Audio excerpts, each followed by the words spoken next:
Jacob journeyed to the land of his ancestors in the east.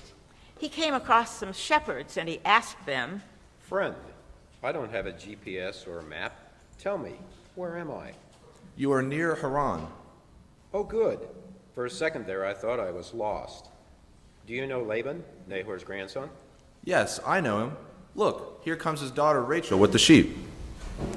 When Jacob saw his cousin Rachel with a flock of sheep, he went and rolled the stone away from the mouth of the well and helped her water the sheep. He told her that he was the son of Rebekah. So she ran and told her father. And as soon as Laban heard the news about Jacob, he hurried to meet him. He embraced him, he kissed him, and he brought him to his home. And then Laban said to him, "You are my flesh and blood. Come and stay with us." Now Laban had 2 daughters, Leah the older and Rachel. Leah was cross-eyed, and Rachel was very beautiful. Jacob was in love with Rachel, even though she was very young, and he wanted to marry her. "Laban, my uncle, I'll work for you 2 years in return for your younger daughter, Rachel." And the bidding begins. I got 2 years to live with the beautiful Rachel. Do we hear more? Would you give 4? Would you give 4? Would you bid 4? Would you give 4 years for? Anybody willing to go? I'll do 4. 4 years from the gentleman with the sheep. I'm looking for 5. Got 5, now 6. Now I'm looking for 6. Got 6, now 7. Now looking for 7. Looking for 7. She's a good one, folks. Would you give 4? Would you bid 4? Would you go 4? Would you go 7? Anybody here give him 7 years for a bit of heaven? Me, I'll do it. I got 7 years from the young man in front. Now, do we hear more? 4? Do we hear more? Do we hear more? I got 7 years once. I 7 years twice and sold to the young man in front for 7 years of hard labor. Jacob served 7 years to get Rachel, but they seemed like only a few days to him because his mad, passionate love for her. When it was time for the wedding, Laban brought together all the people of the region and gave a feast. But when evening came, he took his daughter Leah and brought her to Jacob. When morning came, there was Leah. So Jacob said to Laban, "What is this you have done to me? I served you for Rachel. Why have you tricked me in giving me your cross-eyed daughter?" Hey, wait a minute. I'm right here, you know. It is not our custom to give the younger daughter in marriage before the older one. Besides, you have already taken her to your bed. She must remain as your wife. Finish the bridal week, then I will give you Rachel in return for more years of hard work. And the bidding begins at 2 years of labor for the lovely Rachel. Would you give 2? Would you go 2? Would you give 2? Okay, I got 2 years for now. Do I hear 4? Do I hear 4 years? 4. Oh, yes. 4 years from the guy with the devilish face. Do I hear 7? Would you give 7? Would you go 7? Would you bid 7? I know, but it's so much fun. Ah, I'll do 7 7. years from the guy with the frustrated face. I got 7 going once, 7 going twice. Sold to the same man for another years of 7 years of hard labor. This auction is over. Jeez, I can't believe I fell for that again. Jacob finished the bridal week with Leah, and then Laban gave him his daughter Rachel to be his wife.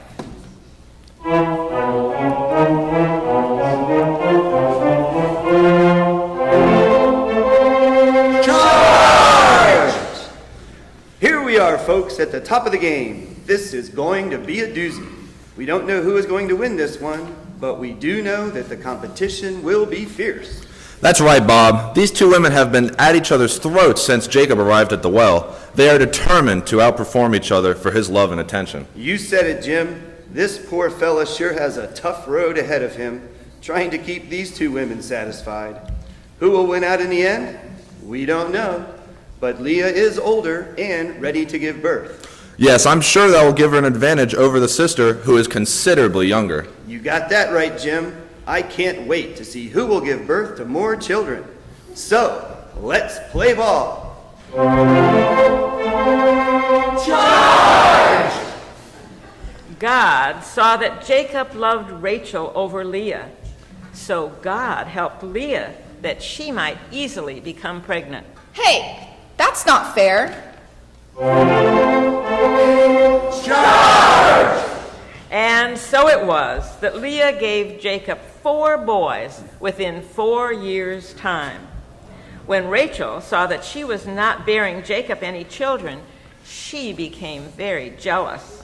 So she said to Jacob, Give me children or I'll die. It's not my fault you are not able to get pregnant. What do you want me to do? Here is my servant.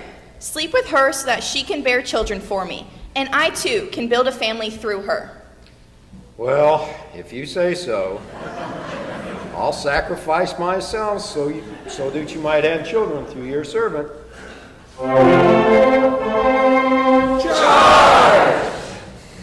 Rachel gave her servant to serve as his wife, and Jacob slept with her. And twice she became pregnant, giving him 2 sons. God has listened to my plea and given me 2 sons. My struggle with my sister has ended. I am no longer a loser. When Leah saw that she had stopped having children, she took her servant and gave her to Jacob as a wife. Jacob, I am in this ferocious competition against Rachel. Although I'm ahead 4-2, I want you to take my servant and sleep with her so she can bear more children and they can be added to my count. Well, for the sake of your competition, I'll sacrifice myself again. Charged! So Jacob slept with Leah's servant, and over time she bore him 2 more sons. What a game. Wow, what stamina. What an outstanding performance by Jacob. He has fathered 8 boys. That's right, Bob. This young man is impressive. Just when you think the game is over, here comes another servant willing to change the score. With a 6-2 lead, it sure seems like Leah can relax. No, wait. I think Leah's going to make another move. That's right, Jim. It looks like Leah wants to increase her lead and make it impossible for Rachel to catch up. Charge! I am the champion, my friends. I'll keep having children till the end. I am the champion, I am the champion, and you are the loser, 'cause I am the champion of the world. And so it was that Leah bore Jacob 2 more sons, and later bore him a daughter named Dinah. Well, it looks like it's game over for Rachel. I'm not so sure, Bob. Rachel may still have a few pregnancies up her sleeve. And you've got to remember that no matter how many times Leah may conceive, Rachel is still Jacob's favorite. That's true, Jim. You can never count out the favorite. Charge! And so it was that Rachel became pregnant and gave birth to a son and named him Joseph. Oh, I'm tired. Do you mind if I go back to my homeland? Why do you want to leave? Aren't you having fun? I am, but having all these wives is very tiring. I think it's best if I go and take the sheep that are rightfully mine. So Jacob left the home of Laban, and he sent messengers ahead of him to his brother Esau and instructed them. This is what you are to say to my brother Esau. Tell him that I have been staying with our uncle Laban. Tell him that I have cattle and donkeys, sheep and goats, male and female servants. All of them I offer to him so that I may find favor in his eyes. When the messengers returned to Jacob, they said, Yo, dude, we went to see your brother Esau, man, and now he's coming to meet you, and he's got like 400 men with him. Count them, 400, dude. and Jacob was very afraid. O God of Abraham and my father Isaac, I pray, please save me from the hand of my brother Esau. That day, Jacob took his 2 wives, his servant concubines, and his children, and sent them ahead with servants and with all of his possessions on camels, leaving him alone. That night, an angel appeared and wrestled with him until daybreak. Jacob's hip became wrenched as they wrestled, but Jacob would not let go of the angel. Let me go, mortal, for it is daybreak. I will not let you go until you bless me. Let me go now. Bless me. Fine. Your name will no longer be Jacob. Henceforth, your name will be Israel, because you have struggled with God and have overcome. Now let me go. Jacob, now named Israel, continued his journey with an injured hip. After a whole day's journey, he came upon Esau, who had 400 men with him. Israel bowed to the ground 7 times as he approached his brother. Esau ran out to meet Israel. He embraced and kissed him, and together they both wept. Who are these people? They are the family God has graciously given me. And one by one, Israel's wives and children approached Esau and bowed down. And at the last were Rachel and Joseph, who also bowed. What's the meaning of this? Why have you sent servant, sheep, and cattle to me? To find favor in your eyes, my lord. I already have plenty, my brother. Keep what is yours. No, please, if I have found favor in your eyes, accept this gift. To see your face receiving me favorably is like seeing the face of God. Please accept what I offer, for God has been gracious to me. And because Israel insisted, Esau accepted it. So on that day, Esau returned to the land where he was living, and Israel went on to Succoth, where he built a place for himself and his family. He and Rachel lived happily together in the land of Canaan. Charge! And Rachel gave birth to Israel's 12th son, Benjamin, but she died while giving birth. To this day, her gravesite is considered sacred and holy. Round of applause for these dramatic leaders.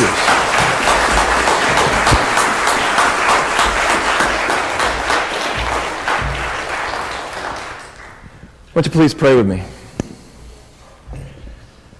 May the words from my mouth and the meditation of all of our hearts be acceptable to you, O God, our rock and our Redeemer.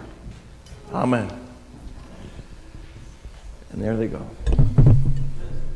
Grace and peace be with you on this day.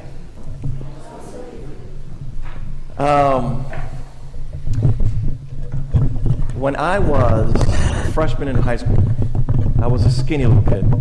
I had more bones than anything else. I must have weighed 90 pounds.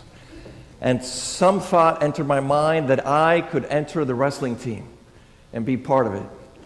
Little did I know that I would spend the entire season on the mat being pinned down by kids that were considerably heavier and stronger than me.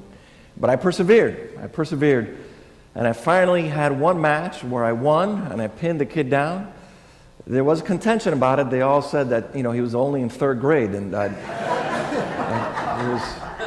was being a bully, but nonetheless, I won.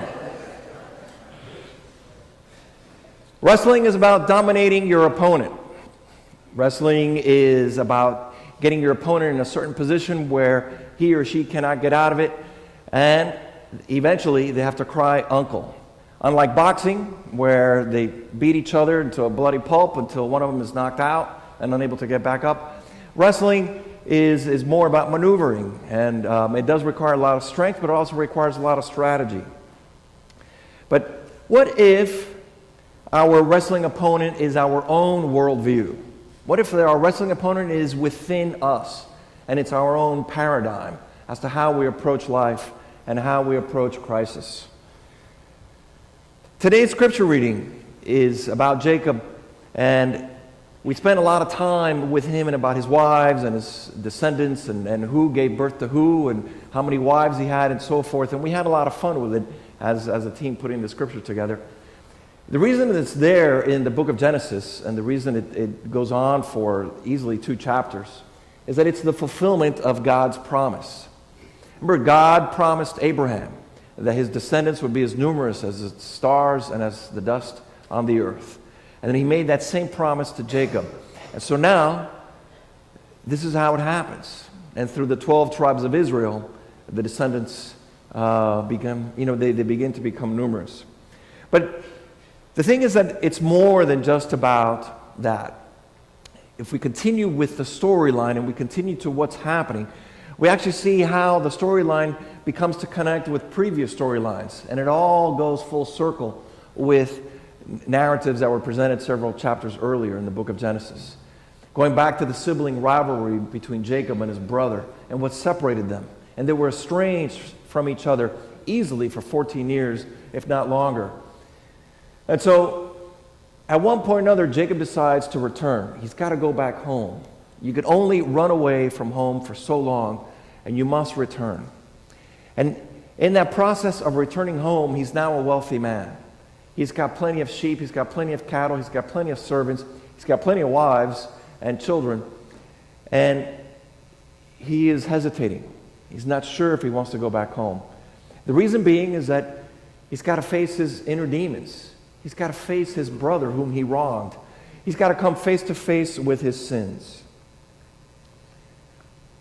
And so Jacob goes ahead and sends everybody ahead of him, and he's left alone. He's left alone that night. There are no distractions. There's no HBO Game of Thrones to watch. There's nothing to keep him busy doing. And so he starts to struggle with his own internal dilemma. And he asks, through this wrestling of the night, he asks the man that he wrestles to bless him. Now, rabbinical tradition had some sort of quandary over the centuries about this. They didn't know how to interpret the scriptures. Was this just an unknown man that came and wrestled with Jacob? Or was this God that came disguised in the form of a man? And then for a while there, the way they reconciled the two ideas was that they created a third option of saying that this was an angel of God. And so for many years, this tradition was that Jacob wrestled in the night with an angel. Some of your Bibles traditionally may have had that heading in the book of Genesis. So he starts to go ahead and have this wrestling match, and he asks to be blessed. The question is, what kind of blessing was he expecting? What kind of blessing was he hoping that he would receive from this angel of God? And to get a glimpse as to what he was wanting, what kind of blessing he wanted, you have to see what is it that he was praying for. Because we all want to get blessed. We are dreaming of blessing, of a better future, of better health, of more riches and fame, some people want to be blessed with power, some people want to be blessed with a large family, and so forth and so forth. So he'd already received a significant blessing from God. What kind of blessing was he expecting now? It's in his prayer. When he hears from the messenger that Esau is coming to meet him, and he's brought 400 men with him. That's an army. Okay, Esau is coming with his own army. It is a posture of aggression. And so what does he say? He says, God save me from my brother's wrath. God save me from my brother's hand is what another translation would say. And so this shows us that he was afraid. He was deeply afraid for his life. And so as he wrestles with the man, with the angel, he asks to be blessed, and he goes, I will not let you go until you bless me. It is an act of desperation. He's asking to be blessed, and the angel goes ahead and delivers a blessing, but it may not be the blessing that he wanted. But it certainly ended up being the blessing that he needed. Now let's take a look at this wrestling match before I go into the blessing a bit more. We can look at this wrestling match in several ways. The most obvious one, which is the one that you've probably heard in previous sermons from different pastors that have addressed this passage, is that Jacob's wrestling match with the angel is a metaphor. And that this is a metaphor for a man struggling with his inner demons, and this is something that's relevant to our lives. As we take a look at it, we may think that it's pertinent to families that are struggling with addiction. Maybe it's a metaphor for interpersonal relationships. And people use it, the whole image of wrestling and fighting as we're fighting an illness, or as we are battling the elements and so forth. So this is a metaphor that we could use at the individual level. Each of us in our own predicament may at one point or another come across with this struggle. And I am struggling for this, and I'm not going to end my struggle until I am blessed in the manner that I deserve at the end of this. But More significant than this wrestling match and the outcome of it, whether you win or lose, is my next point, and that is what happens during the wrestling. What happens to the person who chooses to enter into a struggle? When you put your hands into the issue and you allow for that issue to put its hands on you, you are risking being changed. You are risking a transformation of some sort. People who don't want to change, people who want to keep their views steadfast, do not enter into dialogue. Consider families who are in some sort of battle with each other, and then somebody says, you guys should do some family therapy. The person who refuses the therapy is usually the person who doesn't want to risk the change. Because when you embark in having to listen to the other, when you enter into a room where all sides are to be given fair voice, and it might turn into a struggle, you risk at one point or another being convinced that possibly what I have done is wrong. And listening to the person and then giving that person some credit. So, in the act of struggling with the issue, in the act of wrestling with one another, we are changed. And it's exactly what happened to Jacob. Jacob was delivered a blessing, not so much that would resolve this conflict with Esau. The words have nothing to do with his interpersonal relationships with his brother and the struggle that he was about to meet. But it was a blessing of change. So much so that he's now to be given a different name. He's no longer to be called Jacob. He's to be called Israel. And that's why after that the Bible speaks about the 12 tribes of Israel. Those are his 12 sons. And he does have one daughter, at least that we know of, Dinah. It's always interesting to note the patriarchal society back then, that it's the lineage that goes through the men. But nonetheless, that was the dominant culture of the time. And so, by being blessed in such a way that he is transformed and changed, he could do no other. Now, who was he before? The word Jacob, the name Jacob, means deceitful in ancient Hebrew language. And that's exactly what he did in the previous stories in the book of Genesis. He deceived his brother. He deceived his older brother, deceived him from his birthright, later on from the blessing that his father was going to give him. And this is something that he didn't learn all in isolation. This is something he learned from his family. We hear in the scriptures how his mother Rebekah was also very cunning and would also instruct him on how to do things. And so now he's being given a different name, which means that he's no longer to be deceitful. He's no longer to be cunning. And so as he is going to approach his brother, he can't fall back on his own old ways. He must be different. There must be now a new approach. And so what does he do? He humbles himself as he approaches Esau. He doesn't even try to explain anything or try to justify anything. This is why I did it, or this is what's going on. He humbles himself not once but 7 times. And he instructs his wives and children to do the same. This leads me to the third point. The third point is that Esau is still an important character throughout these stories. Traditional Judaism is always focusing on Jacob because the lineage goes through him, but there's always something to be learned from Esau. And in this point is that Esau was able to forgive. Esau was able to assess his brother who had changed and go ahead and embrace him. Now, it's no small and easy feat. That reconciliation is actually very, very poignant. What did Jacob steal from his brother? Well, his birthright, which meant that his brother was no longer to call himself the oldest. And then later on, he stole his blessing from his father before the father died, which means that he then had to be blessed in such a way that showed that Jacob would have dominion over him. So as Jacob is approaching Esau, not only does he bend his knee, but then later on he refers to him as my Lord. That restores Esau. Those are words that restore Esau back to his proper place. His birthright has been restored.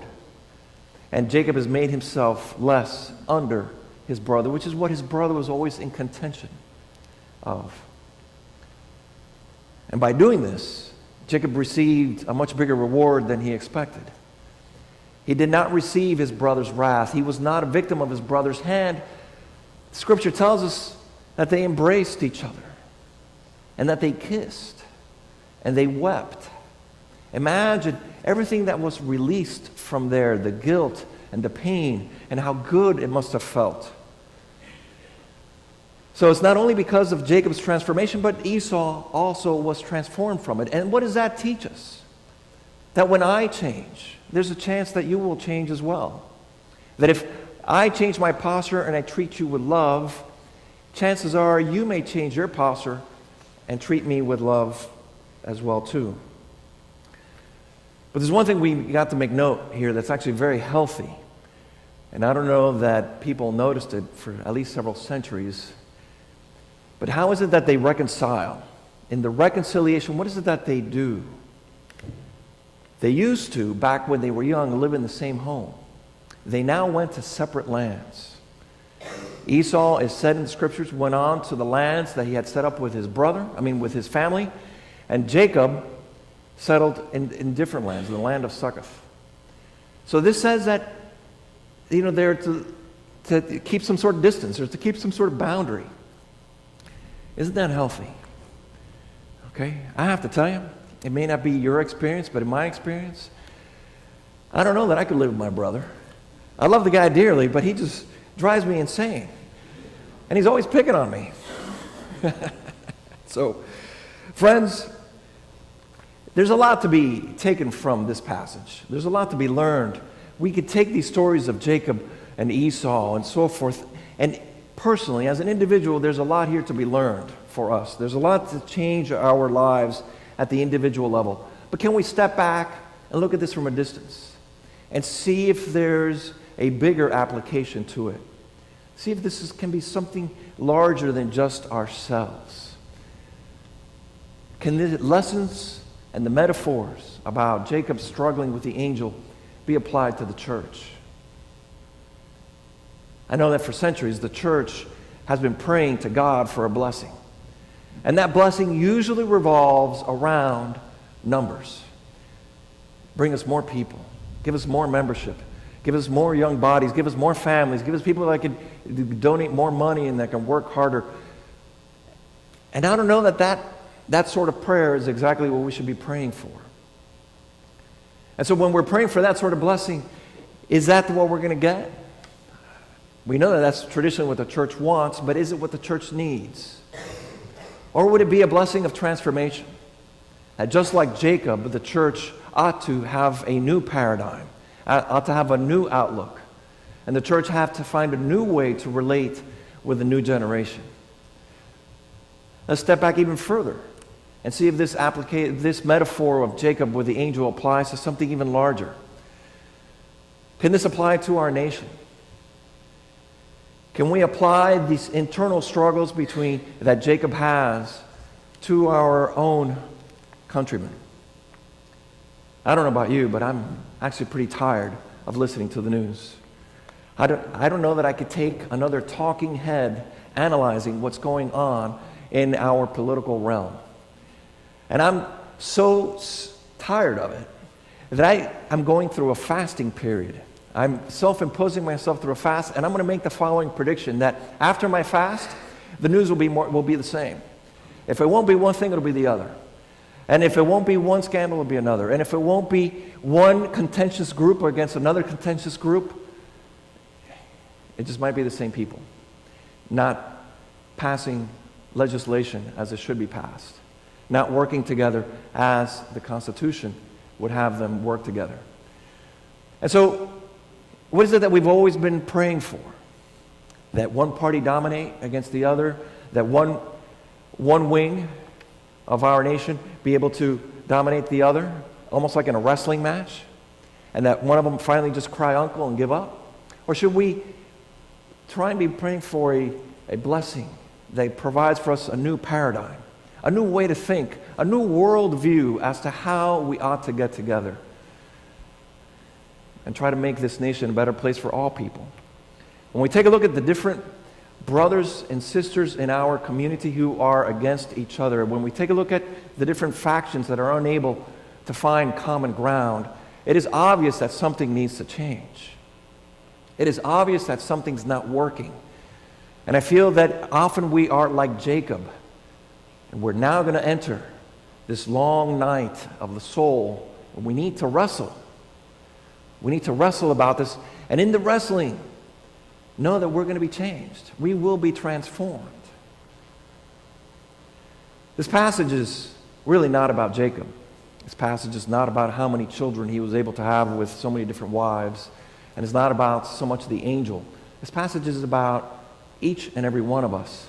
Our ability to take a look in the mirror, our ability to enter into the night where we struggle and allow ourselves to be blessed, possibly not in the manner that we want, but in the manner that we need. And know that we might emerge a different person.